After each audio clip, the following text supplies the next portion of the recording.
Un tour avec nos deux invités, Clotilde et Véronique. Exactement, bon, on va peut-être parler un peu finance. Surtout, on va Allez. peut-être parler contribution, parce que c'est quand même de ça qu'il s'agit.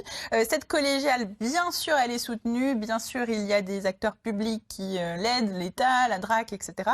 Mais il y a aussi besoin que tout le monde se mobilise. C'est déjà le cas.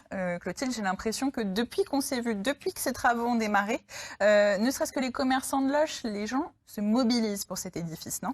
Bah oui, parce que c'est un peu la figure emblématique de la ville.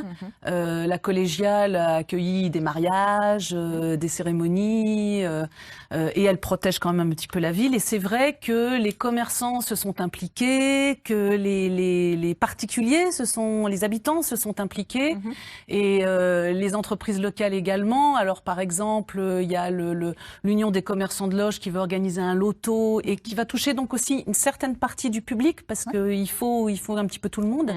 Donc en l'honneur de la collégiale, récemment il y a eu le salon du chocolat avec un artisan local qui a reconstruit la collégiale en chocolat et qui l'a présenté lors de ce salon. Il y a des comédiens, artistes qui ont créé un spectacle, son et lumière, et beaucoup de gens se sont déplacés vers la collégiale, parce que c'est vrai que la collégiale est tout en haut, donc il faut penser à aller voir la vieille ville de temps en temps. Ah, Est-ce que vous avez senti une mobilisation particulière après le premier passage dans l'émission Non, pas du tout. C'est la question. C'est un peu piège comme question, Maclor.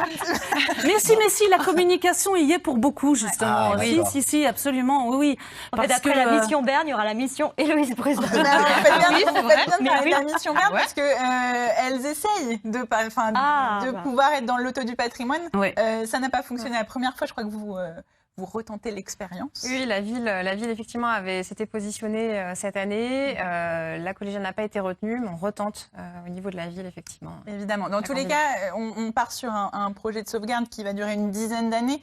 6 millions d'euros a priori au total, donc ça veut dire qu'il va falloir communiquer, il va falloir rappeler régulièrement. Et oui, parce que si tout le monde met la main à la poche en fonction de ses moyens, bien évidemment, ça aiderait formidablement, sachant que, comme d'habitude, les dons sont défiscalisables, que ce soit au niveau de l'entreprise à 60% ou pour le particulier à 66%. Et c'est vrai que la ville de Loches a un patrimoine absolument exceptionnel, mais 7000 habitants, pas vraiment beaucoup de moyens non plus. Donc, ça fait vraiment beaucoup pour une ville comme Loches d'assumer son patrimoine. C'est pour ça qu'on sollicite un petit peu tout le monde et qu'il faut absolument pas hésiter à contribuer. Alors c'est vrai que on est un petit peu dans l'actualité parce que Notre-Dame de Paris a brûlé. Bon nous c'est Notre-Dame de Loches et Notre-Dame de Loches ne brûle pas, mais elle prend l'eau et l'eau est tout aussi dangereux que le feu pour des bâtiments anciens. Donc vraiment n'hésitez pas. N'hésitez pas, on a vraiment besoin de l'aide de tous.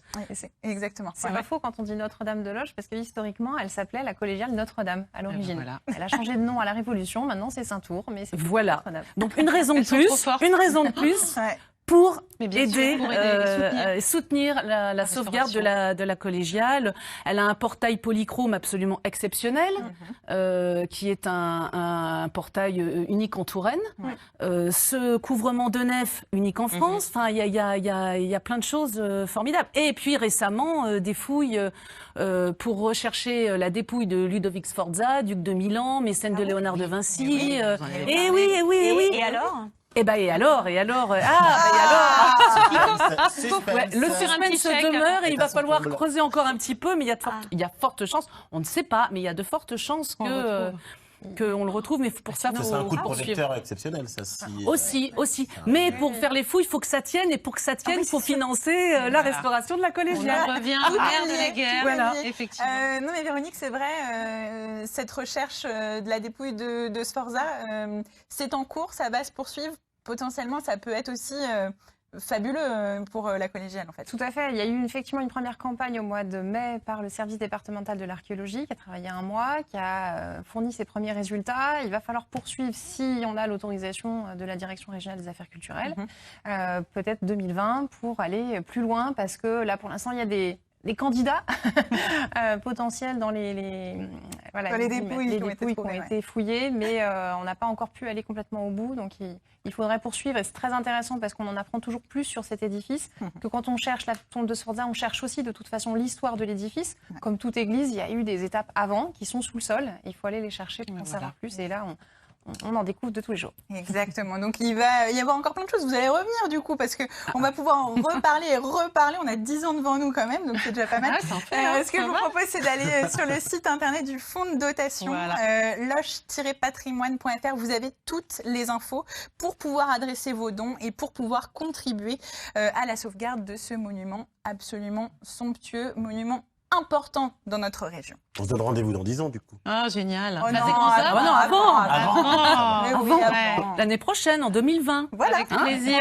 Ouais, je vois le petit message. Merci beaucoup, Clotilde Vidal. Merci. Je vous en prie, merci à vous. On sera ravis de vous accueillir et merci.